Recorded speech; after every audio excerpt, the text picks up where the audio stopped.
arm and led her to the back row, saying the front was full. Then he turned and waved another woman forward into the reserved seats. The room noticed. Kezia sat alone in the back, surrounded by strangers. No tears, no reaction. She opened the folded program in her lap, found the page she was looking for, and read her own name listed as the featured speaker. She clicked her pen. She was ready. The Morrison University auditorium seated just over 200 people, and by the time the Lawson-Carter family arrived, most of those seats were already filling. Families pressed together in the rows, mothers smoothing their dresses, fathers holding phones up to capture everything. The air smelled like perfume and pride, and the particular kind of nervous energy that only graduation days carry. The feeling of something ending and something else not yet named beginning. Brandon walked through the side entrance with his hand resting at the small of a woman's back, not his wife's back.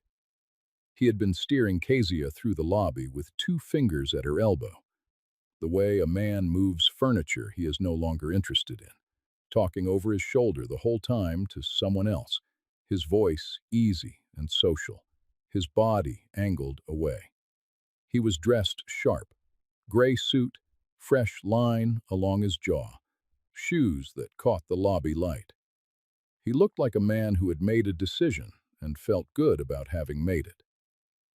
He brought Kezia to the last row on the right side of the hall, seats near the wall, beneath the overhang of the upper balcony, where the sightlines were narrower and the air was a little stale. The kind of seats you end up in when someone has already decided where you belong before you arrived. "Front's full," he said.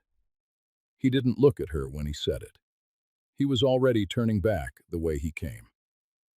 Kezia looked at the front section. She could count 4 empty seats in the reserved rows from where she was standing. She did not say that. She simply settled into the chair, smoothed the back of her skirt, and set her bag on her knee with the quiet deliberateness of a woman who has chosen not to spend her energy on what just happened. Brandon was already moving.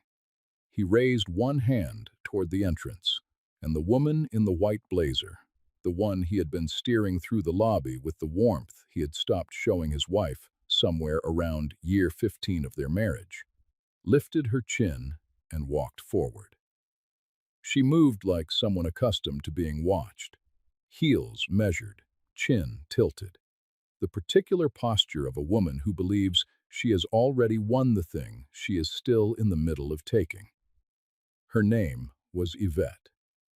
She settled into the reserved front row seat like she had been keeping it warm in her mind for months. She crossed her legs, smoothed her blazer, and leaned slightly toward Brandon with the familiar ease of someone who had stopped pretending to be nothing. The room noticed. That is the unavoidable truth of public betrayal. It does not stay private once it makes contact with air. It spreads. The woman 2 seats down from Kezia leaned toward her husband and whispered something behind her program.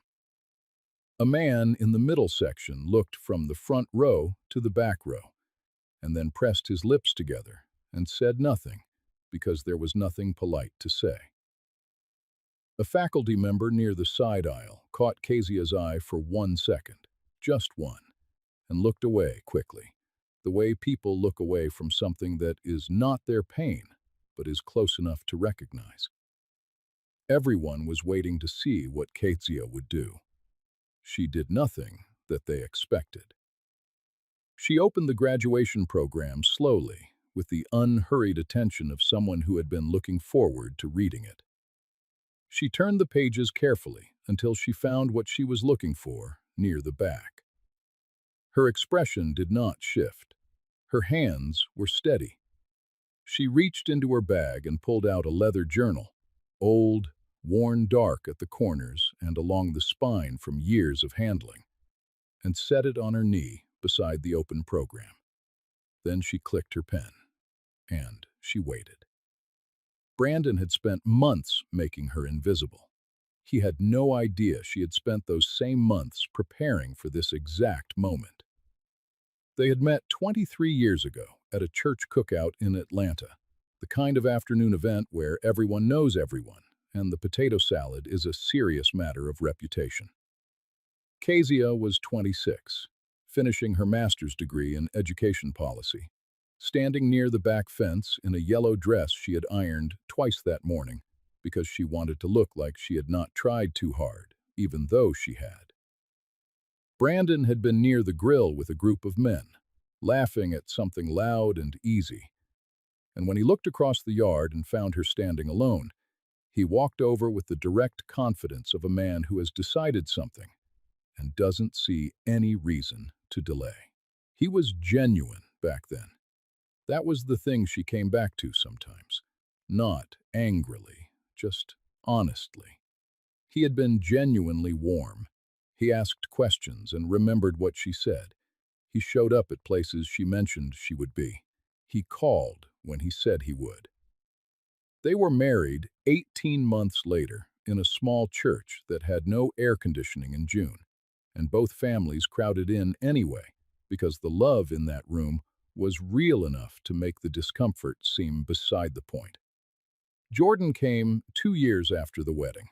Kezia kept building, classroom to administration, administration to university affairs, finally into academic leadership at Morrison. Every step was slow and earned. Brandon's construction management business grew alongside her, and for years they were two people moving in the same direction, building separate things that still added up to one life. The first signal was so small, she almost didn't record it. Brandon started tilting his phone away when she walked into a room. Not dramatically, just a slight turn of the wrist, the screen angled toward his chest.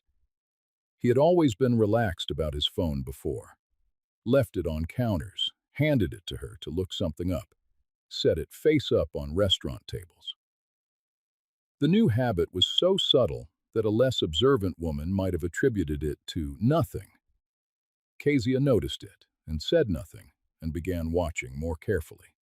Then there was the receipt from his gray jacket, discovered during laundry.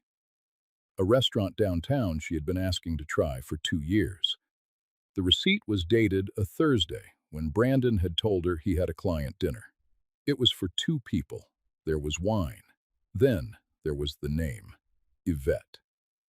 It loaded on his screen while his phone was charging on the kitchen counter, and Brandon covered the distance between the counter and the table in 3 long steps and picked up the phone.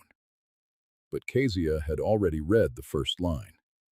She turned back to the window with her coffee and watched the neighbor's dog pace the fence, and she stored that name in the quiet, internal drawer where she had been keeping everything else.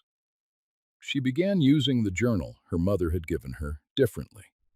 Not for work notes and ideas anymore, for dates, times, the small discrepancies between what Brandon said and what she observed. She wrote without conclusions, just facts, the way a good researcher does, recording what happened without arguing about what it meant. The journal was already half full by the time she understood she was building a case. The year she was promoted to Assistant Dean of Academic Affairs was the same year Brandon's warmth curdled into something else. He didn't announce the change. He just stopped celebrating her. Went quiet in the particular way that certain men go them in a way they cannot name without sounding small. He began suggesting her job was less significant than she thought, that the university was using her, that she worked too much, traveled to conferences too much, was too caught up in other people's problems to tend to her own house. She listened. She didn't argue. She was too occupied with noticing. There was a family dinner that October at Brandon's mother's house. Denise and her kids there, the whole table full of food and noise. Someone mentioned Kezia's upcoming keynote at the university graduation. It was a real honor. She had been nominated by her mentor, Dr. Phyllis Okafor, and confirmed by the president's office months before. The table congratulated her with genuine warmth. Kezia thanked everyone and said she was looking forward to it. Denise went quiet. Not the quiet of someone reaching for a response. The quiet of someone who already had information that changed the shape of what they were hearing. She looked across the table at Brandon for a fraction of a second, and something passed between them. Some small, acknowledged thing. And then she reached for her glass and said something light, and the conversation moved elsewhere. Kezia did not react. She stored it and kept it. The Sunday she found the second phone, Brandon was supposedly at the gym. Kezia was at the kitchen table finishing a work report when she remembered she needed his insurance card for a form. She went to the bedroom, pulled his gym bag out of the closet, and unzipped the front pocket. The phone was there, beneath the card. Black. No case. Not locked. She sat down on the edge of the bed and read it for 45 minutes. She read with the focus of a woman who has been half expecting something and is now holding it in her hands and needs to understand its full dimensions before she decides what to do next. Yvette. Months of messages organized by date in her mind as she read them. Pet names that made something behind Kezia's sternum go hard and tight. Hotel names she recognized from that part of the city. Places she had driven past.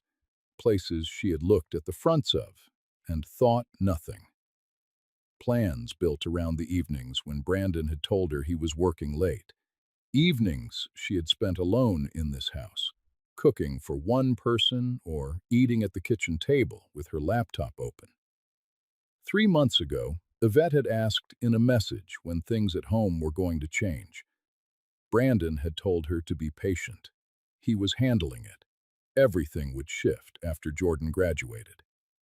After Jordan's graduation, he wrote, "Everything changes. I'm done pretending."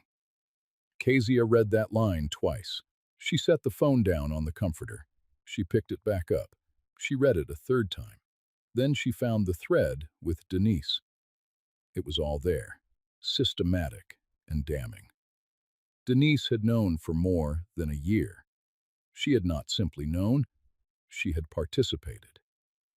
There was a Friday evening 6 months ago when Kezia, unable to reach Brandon and becoming anxious, had called his sister. Denise had answered on the second ring, calm and easy, and told her she had just spoken to Brandon herself, that he was fine. He was helping a friend move some furniture. His phone was probably buried in a pocket. Brandon's next message to Denise in the thread was 2 words. "Thank you." Denise's reply was a laughing emoji. There was more. A birthday dinner Denise had described to Kezia as women only, that Denise, in her message thread with Brandon, mentioned as the first time she had met Yvette in person. She told Brandon that Yvette was nicer than expected. Brandon had replied that he was glad they were getting along. Kezia's sister-in-law, a woman she had known for 23 years, a woman whose children she had sat with when Denise was in the hospital, a woman who had hugged her at their mother-in-law's kitchen table 3 weeks ago and said she was so proud of her. Kezia set both phones down. She sat in the quiet of the bedroom for a long time. The house settled around her with its ordinary sounds, the refrigerator running in the kitchen, a car passing on the street outside, a bird somewhere near the back window going through its few notes repeatedly. She breathed slowly. She was not crying. She was calculating. She had spent 23 years understanding the structure of this marriage from the inside. She knew every load-bearing wall. She knew what could be removed and what, if pulled, would bring everything down. She had not survived 2 decades of building something without knowing how building works. She put the second phone back in the gym bag exactly as she had found it. Same position, same angle, the insurance card laid on top. She zipped the pocket. She returned the bag to the closet at the precise angle it had been sitting before she moved it. Then she went to the kitchen, took out the leather journal, and opened it to the next blank page. She wrote for an hour. She reconstructed the message threads from memory, exactly as she had read them, with timestamps where she could recall them and approximate dates where she could not. She wrote the Denise thread in its entirety. When she finished, she closed the journal and stood it on the shelf between her mother's two books. Then she put dinner on the stove. Brandon came home at 6:30, said the gym was good, and sat at the table while she set out the food. He talked about a problem at a job site. Kezia listened and asked one question and nodded at the correct moments, and nothing in her face told him anything was different. When he went to bed, she stayed at the kitchen table with the lights low, drinking water and thinking quietly in the dark. She had one question inside her now, sitting cold and patient, waiting. After Jordan's graduation, everything changes. I'm done pretending. What exactly was he planning? And how far had he gotten in arranging it? She was going to have to move before he did. She called Patricia Wells the following Wednesday morning from her university office. Door closed, voice measured. Patricia was the kind of attorney who asked deceptively simple questions that had already done the work of 5 other questions before you finished answering them. Kezia laid out what she knew and what she could document. Patricia said she would need time and care. Kezia said she had both. Patricia asked her to organize everything into a written timeline. Kezia spent the next 3 weeks doing exactly that. The journal expanded with precision. Dates of receipts she had photographed when Brandon left his wallet on the dresser while showering, the specific Thursday of the restaurant receipt, the contents of the message threads reconstructed word by word. She added context notes beside each entry. What Brandon had told her on the corresponding date, who else had been present, what other information had been available to her at the time.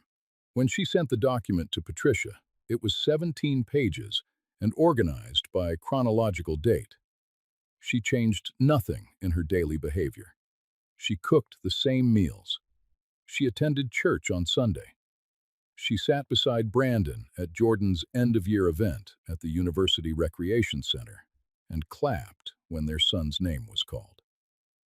She answered Denise's casual phone calls in the same voice she had always used, warm and familiar, and listened to Denise ask about Jordan's graduation plans and whether Kezia had found a good dress and whether the whole family was coming. Kezia answered each question and said she was looking forward to seeing everyone there. She confirmed her speaking slot with Beverly, the event coordinator, who sent a detailed production schedule and confirmed the keynote position. Beverly asked if Kezia needed anything arranged at the podium. A glass of water, Kezia said, and a small shelf or ledge for a personal item. Beverly noted it without asking what the item was. She had lunch with Dr. Phyllis Okafor at the faculty club on a Tuesday. Phyllis, who had known Kezia for 11 years and had the particular understanding of a mentor who has watched someone become fully themselves over time, listened to everything across the white tablecloth without interrupting. When Kezia finished, Phyllis was quiet for a long time. Then she said that she would be there, front row, left side, where she could see everything. Kezia nodded. They talked about other things for the rest of lunch, and neither of them mentioned any of it again. She called Renata and Simone, women she had been close to since graduate school, and told them to be at Jordan's graduation, that she needed them there, that it mattered. She did not explain further. Both women said they would come. She trusted them enough not to need to explain, and they trusted her enough not to need to ask.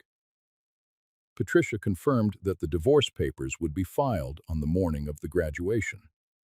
By the time Kezia walked into that auditorium, everything would already be in motion. The only thing that remained was the speech itself. She wrote it across 3 evenings in her office, starting over twice before she found the right shape for it. The final version was not a speech about what had been done to her. It was a speech about the kind of quiet strength that the world misreads as weakness.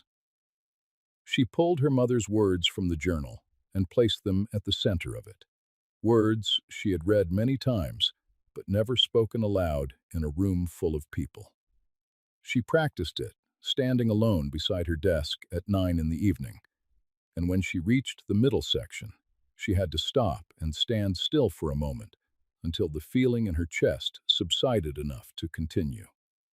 Brandon, during all of this, grew more careless in the specific way that men grow careless when they believe they are already beyond consequence. He stopped turning his phone face down. He mentioned Yvette's name twice in conversation, once as a colleague, once as a friend of a friend. Each mentioned a small test, a toe dipped in, watching Kezia's face for any disturbance. Kezia gave him a surface as still as standing water both times. He saw nothing because she showed him nothing. She carried the leather journal in her bag everywhere she went. It did not leave her side. On the morning of the graduation, the city was clear and warm in the way late spring sometimes manages, the kind of light that makes everything it touches look considered. Kezia was dressed and ready before 9. She wore a deep burgundy dress and the pearl earrings her mother had left her. She stood at the mirror for a moment, not with anxiety or hesitation, but checking something else entirely, making sure the woman looking back at her was ready. She was. Brandon came downstairs while she was finishing her coffee at the kitchen window. He looked her over once, a brief appraisal that registered her appearance within minutes. She finished her coffee and rinsed the cup and picked up her bag. The lobby was filling by the time they arrived. University staff moved through with clipboards and headsets. Families gathered in clusters near the entrance, the atmosphere thick with collective anticipation. Beverly spotted Kezia from across the lobby and made her way through the crowd with her clipboard against her chest and a wireless microphone pack in her other hand. She handed Kezia the mic with quiet efficiency, confirmed the running order in a few quick words, and squeezed her arm and said she was going to be wonderful. Then she moved away to the next item on her list. Brandon was 6 feet away when it happened. He saw Beverly. He saw the microphone being clipped and confirmed. Something crossed his face, a flicker of recalculation, a rapid internal rearranging, before he smoothed it back to nothing. He recovered in under 2 seconds. Kezia had been watching him from the edge of her vision and counted every one of those seconds. She turned to greet 2 colleagues from academic affairs who had appeared at her side, and she laughed at something one of them said, and she looked easy and settled and completely at home in the lobby of this university that had been her professional world for more than 2 decades. Brandon came to her side and placed his hand on her back, the gesture of a husband, performed for whoever was watching, and murmured that they should find their seats. She let him lead her. She had already collected everything she needed from this lobby. Yvette was already inside. She had come through a different entrance and settled into the reserved front section with the older version of the graduation program, the one printed before the final keynote confirmation. Kezia's name did not appear in the version Yvette was holding. Denise was 2 seats down from where Yvette sat, already in conversation with the woman beside her, comfortable and unaware. Brandon settled in next to Yvette with the ease of a man who had already decided this was his reality now. The three of them in the front row, the husband, the woman he had chosen over his wife, and the sister who had covered for him, sat together in the good seats while Kezia made her way to the back. She sat. She opened her program. She found her name. She clicked her pen. She set the leather journal on her knee and watched the auditorium fill around her.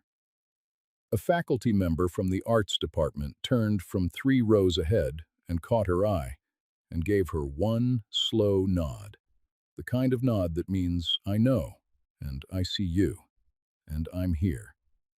Kezia nodded back. The lights adjusted. The ceremony was beginning. The university president spoke first, a carefully constructed 10 minutes about futures and responsibility and the particular privilege and weight of a degree from this institution.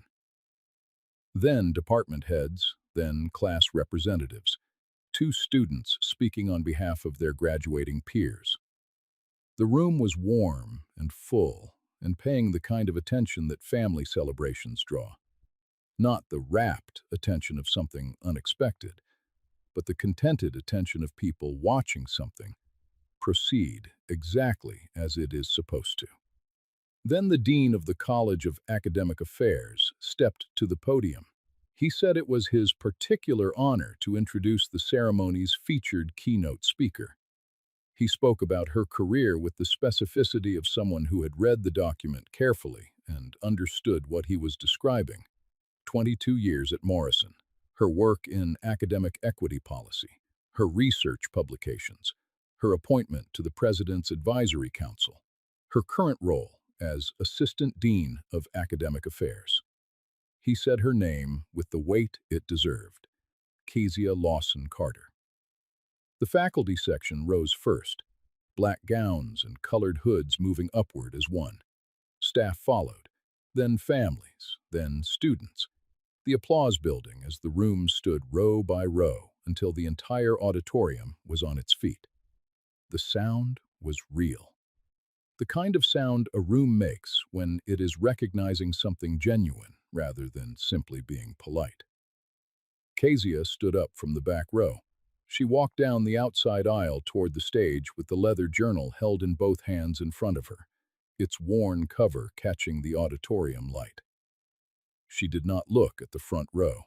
She did not look for Brandon or Yvette or Denise. She kept her eyes on the podium at the center of the stage, moving toward it with the steady pace of someone who has known exactly where she was going for a long time. She walked past the row where Yvette was sitting. In the front section, Brandon's face had gone completely still. Not the stillness of anger or embarrassment. The deeper stillness. The stillness of a man whose understanding of the situation has just shifted entirely, and who has not yet caught up to what expression belongs on his face now. Yvette turned to look at him. He did not look back at her. He was watching the stage. Yvette dropped her eyes to the program in her hand, then raised them again to the woman walking toward the podium, and her jaw tightened in a way that was almost invisible. Almost. Denise's hand fell to her lap with the program still in it, the pages creasing. Jordan, from the graduating class section in the center of the floor, turned and found his mother walking toward the stage, and his face went through several things rapidly before settling into something open and stunned and very young. Kezia stepped up to the stage and crossed to the podium. She placed the leather journal on the small shelf Beverly had arranged exactly as requested. She adjusted the microphone. Then she looked out at the auditorium.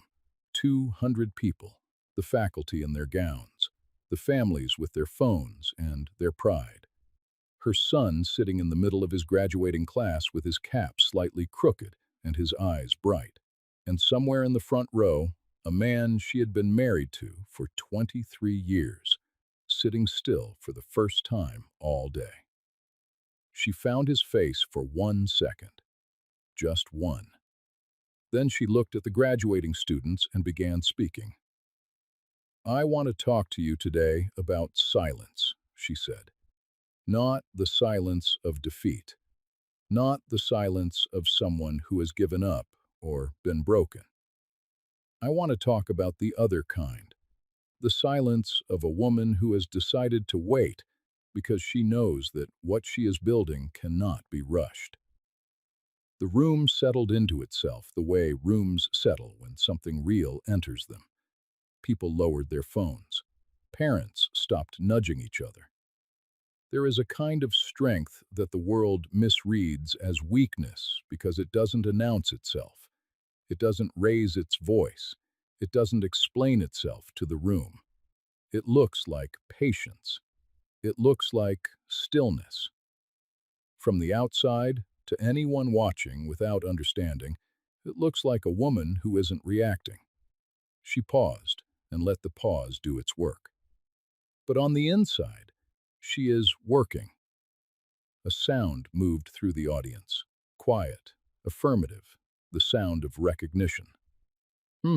Yes.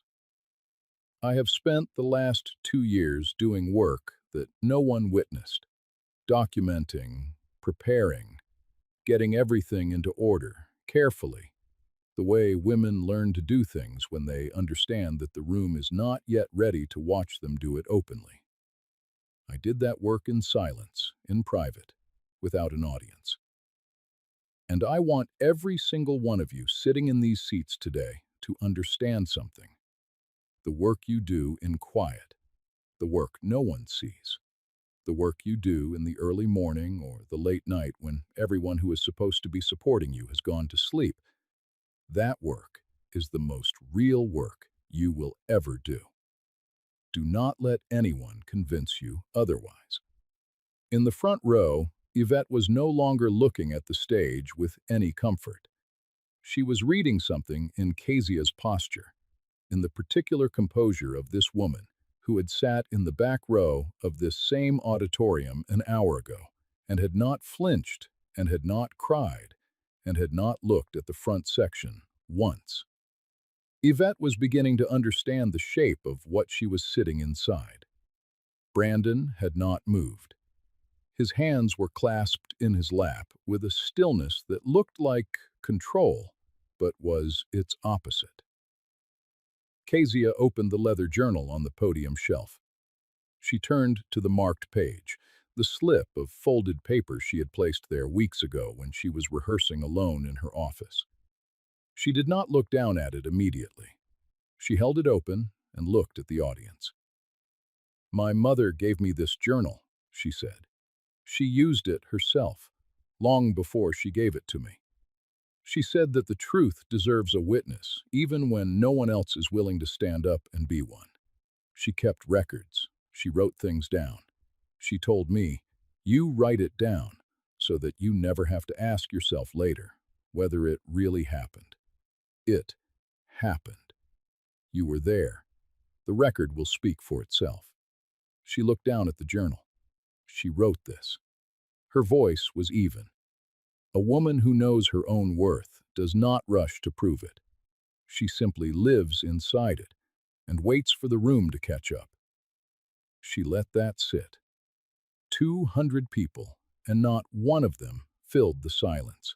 Even the children in the audience were still.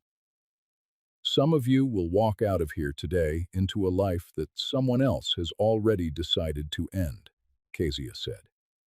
She held the pause longer this time, long enough that the room began to lean into it. "Do not be afraid of that ending." I wasn't. The silence that followed was absolute, total, the kind of silence that is not empty, but full of understanding, of recognition, of the particular collective breath a room holds when it realizes it is witnessing something real. In the front row, Brandon's clasped hands did not move. Beside him, Yvette's chin had dropped slightly, tilted toward her lap, as if the weight of what she was understanding had become physical. Denise held the creased program in both hands and looked at it instead of the stage. Jordan had tears running down his face. He was not trying to stop them.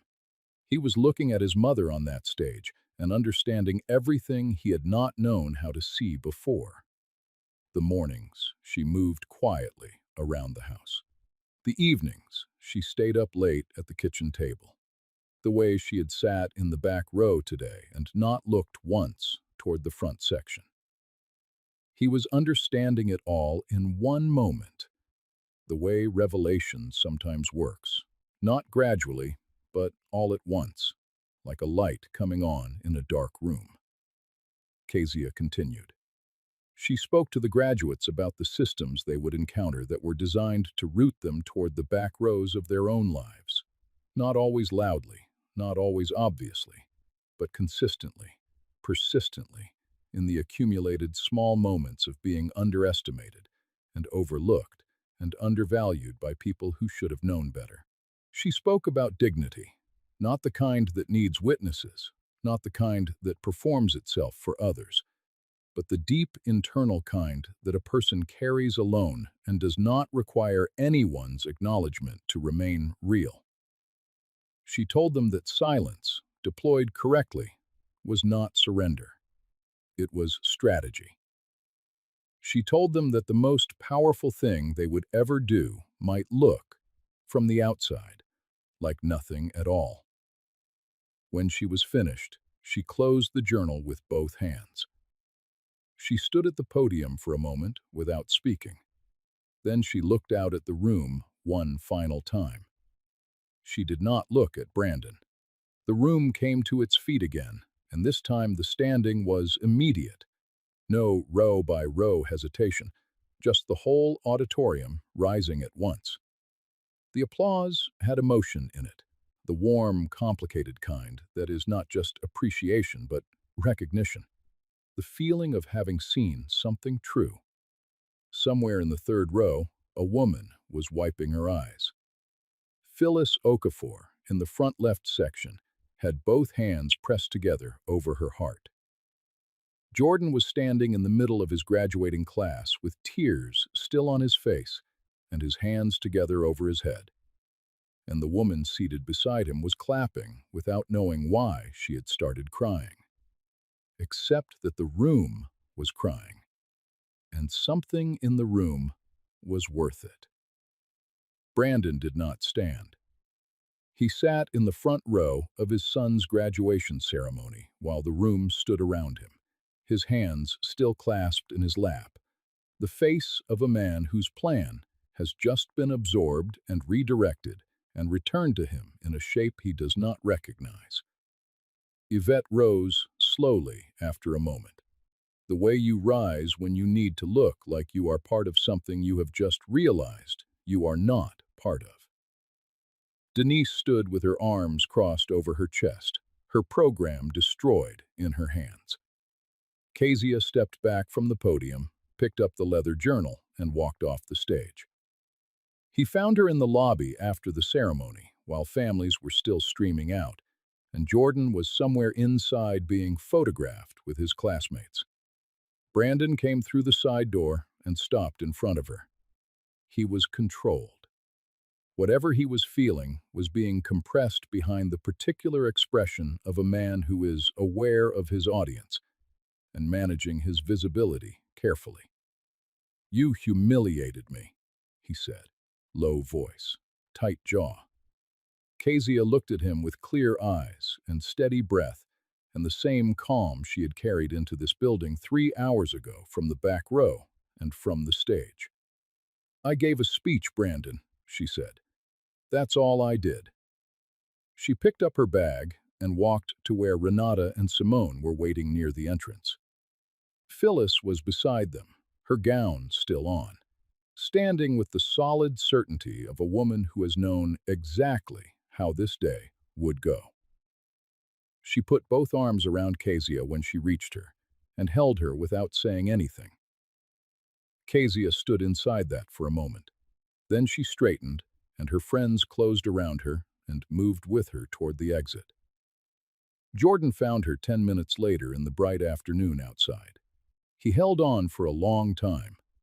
When he stepped back, his eyes were still red, and he was looking at her face the way someone looks at a person they are seeing fully for the first time. He tried to find words. She put her hand on his cheek and shook her head. He understood. He nodded. Brandon's car was gone from the parking structure by the time Kezia left the building. Patricia Wells had filed the divorce papers at 8:47 that morning. A courier arrived at the house that evening at 6. Kezia was not there.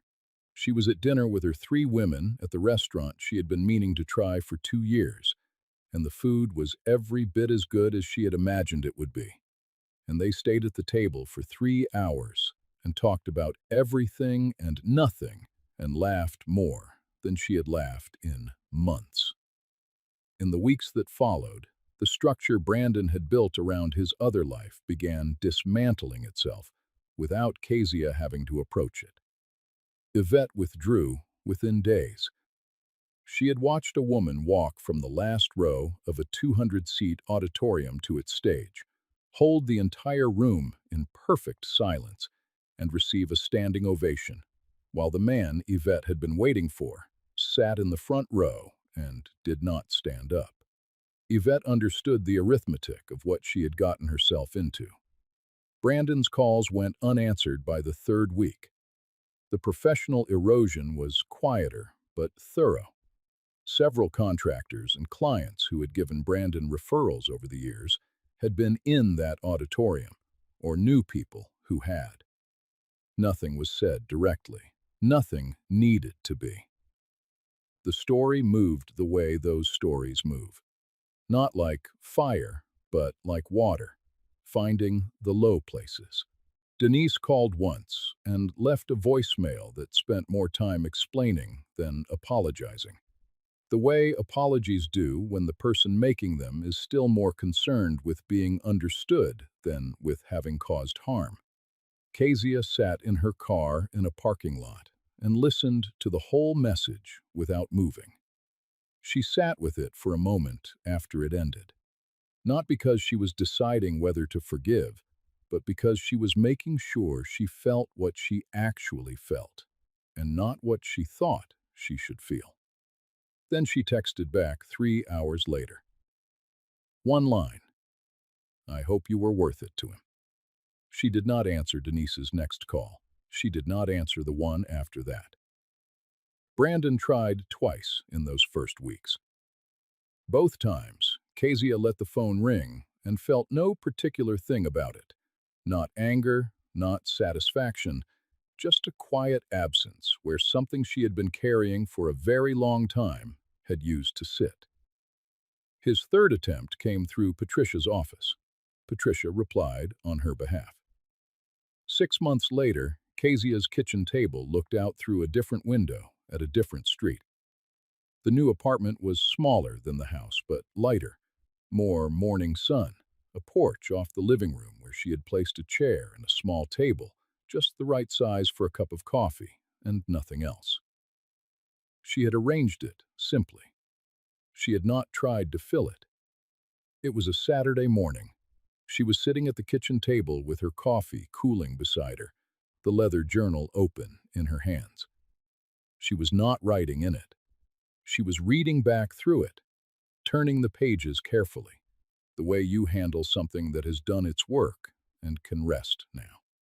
The dates, the times, the careful, factual record of what had happened, written in her own hand, witnessed by no one but herself and the woman who had taught her to keep records in the first place. She turned to the marked page in the middle and read her mother's words one more time. A woman who knows her own worth does not rush to prove it. She simply lives inside it and waits for the room to catch up.